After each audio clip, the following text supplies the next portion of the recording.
इस्लाम से बहुत पहले अरब प्रायद्वीप अरेबियन पेनिनसुला एक ऐसा एरिया था जहां पर अलग अलग कल्चर और बिलीफ्स मिलते थे। यहूदी ट्राइब्स अरब प्रायद्वीप में दूर दूर से माइग्रेट करके आए और यहां सेटल हो गए, खासकर इस सिटी में जो बाद में मदीना बनी एक इंपॉर्टेंट सेंटर बन गया। यह सिटी उनके लिए एक सेफ प्लेस की तरह थी। अपनी गहरी जड़ें जमा चुके थे। उन्होंने यहां अपनी आइडेंटिटी और कल्चर को डेवलप किया। क्राइस्ट से सदियों पहले आने वाली ये कम्युनिटीज अपने साथ नॉलेज और बिलीफ्स का एक खजाना लेकर आईं। एकेश्वरवाद, मोनोथिज्म, स्क्रिप्चर्स और नई ट्रेडिशंस जो उनके फेथ का मेन पार्ट थीं, एक ऐसे एरिया में लाईं जहां पहले से ही अलग अलग बिलीफ्स मौजूद थे, जहां ट्राइबल आइडल वर्शिप थी। इस माहौल में उनकी ट्रेडिशंस ने एक नया रंग भरा। उन्होंने ट्रेडिंग नेटवर्क्स में खुद को इंक्लूड किया और रीजन की इकोनॉमी में इंपॉर्टेंट रोल प्ले किया। स्किल्ड फार्मर्स और आर्टिजन्स बने जिन्होंने एग्रीकल्चर और क्राफ्ट्स में अपनी स्किल का लोहा मनवाया और अरब सोसाइटी में नए इंटेलेक्चुअल ट्रेंड्स इंट्रोड्यूस करवाए। उनकी टीचिंग्स ने लोगों को सोचने पर मजबूर किया। उनकी सेटलमेंट्स प्रॉस्पर कर रही थीं और उनकी प्रॉस्पेरिटी सबके लिए एक एग्जाम्पल थी। डेजर्ट ओएसिस को प्रोडक्टिव सेंटर्स में चेंज कर रही थीं, जिससे रीजन में फूड सप्लाई को एंश्योर किया गया और अपनी विजडम और लॉ की वजह से रेस्पेक्ट कमा रही थीं। उनके डिसीजंस को सब मानते थे। इस पीरियड ने पावरफुल यहूदी ट्राइब्स की नींव रखी जो अपनी बहादुरी और यूनिटी के लिए जाने जाते थे, जो बाद में इस रीजन की हिस्ट्री को शेप देंगे। इन ट्राइब्स ने आने वाले टाइम में इंपॉर्टेंट रोल प्ले किया।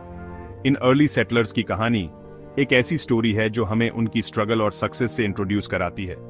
अरब की डाइवर्स पास्ट का एक इंपॉर्टेंट, अक्सर इग्नोर किया जाने वाला चैप्टर है। ये चैप्टर हमें बताता है कि कैसे अलग अलग कल्चर एक साथ मिलकर रह सकती हैं।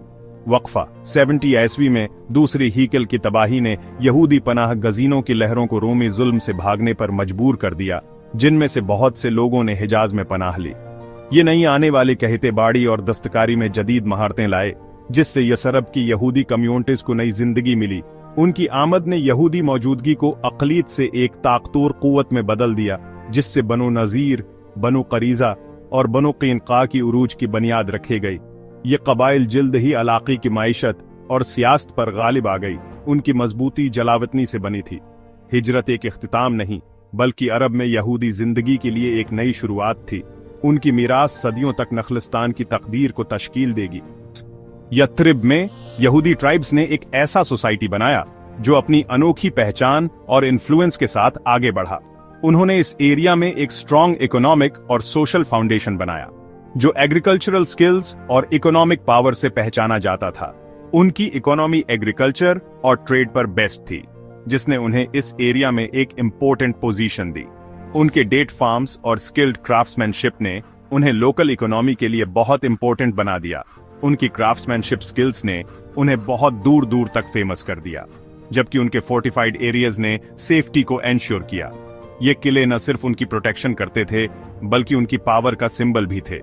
बनु कैनुका गोल्ड स्मिथ्स और ट्रेडर्स के रूप में फेमस थे। उनकी गोल्ड स्किल्स ने उन्हें बहुत वेल्थ और इन्फ्लुएंस दिया, जबकि दूसरे लैंड और ट्रेड को कंट्रोल करते थे। उनके ट्रेड लिंक्स बहुत दूर दूर के एरियाज तक फैले हुए थे। उनका सोशल हार्मनी और लीगल ट्रेडिशंस उन्हें दूसरों से अलग करती थीं। उनकी लीगल ट्रेडिशंस जस्टिस और इक्वालिटी पर बेस्ड थीं। फिर भी लंबे समय तक हार्मनी ने अरब पड़ोसी के साथ कल्चरल एक्सचेंज को जन्म दिया। इस कल्चरल एक्सचेंज ने उनकी लाइफ को और कलरफुल बना दिया। कुछ अरब ट्राइब्स ने जुडाइज्म को भी अपनाया, जो उनके इन्फ्लुएंस का प्रूफ है। ये उनकी रिलीजियस और कल्चरल पावर का शो था। यहूदी ट्राइब्स सिर्फ इकोनॉमिक पावर्स नहीं थे, वो प्री इस्लामिक अरब में कल्चरल लीडर्स थे। उनकी कल्चरल हेरिटेज आज भी याद रखी जाती है।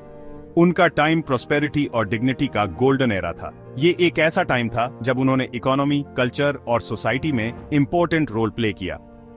इकोनॉमिक पावर को प्रोटेक्शन की जरूरत थी, इसलिए यहूदी ट्राइब्स ने यथरिब को शानदार मीनारों और आर्मरीज से मजबूत किया। उनकी मिलिट्री पावर ने उन्हें असल में रूलर बना दिया, झगड़ों का फैसला करते और बाजारों और जमीन को कंट्रोल करते। वेपन्स और अलायंस में मास्टर, उन्होंने पावर का एक नाजुक बैलेंस बनाए रखा। अक्सर अरब ट्राइब्स के बीच किंगमेकर के तौर पर काम करते। फिर भी उनके डोमिनेंस ने नाराजगी पैदा की और कंट्रोल बनाए रखने के लिए अलायंस जरूरी था। पॉलिटिकल लैंडस्केप नाजुक था, कोई भी डिस्टर्बेंस उनके डोमिनेंस को खतरे में डालता। नई ताकतों का आना जल्द ही उनकी पावर की लिमिट्स को टेस्ट करेगा। मदीना में ड्रामेटिक चेंज के लिए स्टेज तैयार था। मदीना के उलट मक्का में यहूदियों का होना बहुत कम और ज्यादातर अनडॉक्यूमेंटेड था। मक्का की ताकत कुरैश और उसकी ट्रेड के साथ थी, जिससे नॉन अरब कम्युनिटीज के फलने फूलने के लिए बहुत कम जगह बची थी। अगरचे कुछ यहूदी वहां रहते या ट्रेड करते होंगे, लेकिन कोई खास यहूदी ट्राइब्स जड़ नहीं पकड़ पाए। शहर का धार्मिक और इकोनॉमिक स्ट्रक्चर बाहर के लोगों के लिए इन्फ्लुएंस हासिल करने के लिए ठीक नहीं था। अरब में असली यहूदी कहानी नॉर्दर्न ओएसिस में सामने आई, जहां उन्होंने ऑटोनॉमस फलती फूलती कम्युनिटीज बनाई। मदीना मक्का नहीं, हिजाज में यहूदी लाइफ का दिल बन गया। मारिब डैम का टूटना, जो कभी एक शानदार इंजीनियरिंग का काम था, एक बड़े बदलाव की शुरुआत थी। इस घटना ने सिर्फ सबा के किंगडम को ही नहीं हिलाया, बल्कि अरेबियन पेनिनसुला के पूरे लैंडस्केप को भी बदल दिया। औस और खजरज को उत्तर की ओर भेजा। ये दो बड़े ट्राइब्स थे जो बेहतर फ्यूचर की तलाश में अपने होमलैंड से निकले थे। उनका माइग्रेशन एक नए एरा की शुरुआत थी, जिसने यथ्रिब के पावर बैलेंस को हमेशा के लिए बदल दिया। इस चेंज ने सिटी के सोशल और पॉलिटिकल स्ट्रक्चर पर बहुत गहरा असर डाला। शुरुआत में यहूदी ट्राइब्स के अंडर, जो इस एरिया में पहले से थे, और उनका एक स्ट्रॉन्ग इन्फ्लुएंस था। ये अरब न्यूकमर्स पावर और एम्बिशन में बढ़े। उन्होंने अपनी एबिलिटीज और यूनिटी से लोकल पॉपुलेशन को इम्प्रेस किया, पुराने सिस्टम को चैलेंज करते हुए। उनकी बढ़ती हुई पावर ने मौजूदा पॉलिटिकल सिस्टम को हिला दिया। तनाव खुली वॉर में बदल गया, जिससे यथ्रिब में एक लंबा और ब्लडी कॉन्फ्लिक्ट शुरू हो गया, जिसने सभी पार्टीज को वीक किया और यहूदी यूनिटी को तोड़ दिया। इस वॉर ने सिटी की नींव को हिला दिया और किसी भी पार्टी को स्ट्रांग पोजीशन में नहीं छोड़ा। यहूदियों की फूट डालो और राज करो की स्ट्रैटेजी उल्टी पड़ गई, क्योंकि इससे उनके अपने अलायंस में दरारें पड़ गईं, क्योंकि औस और खजरज जबरदस्त राइवल बन गए। इन दोनों ट्राइब्स के बीच की दुश्मनी ने यथ्रिब को और भी अनस्टेबल कर दिया। डिकेड्स की वॉर ने ओएसिस को थका हुआ और कमजोर कर दिया। इस लंबे कॉन्फ्लिक्ट ने सिटी की इकोनॉमी और सोशल स्ट्रक्चर को तबाह कर दिया। जब तक प्रॉफिट मोहम्मद आए, एक नई उम्मीद की किरण नजर आई।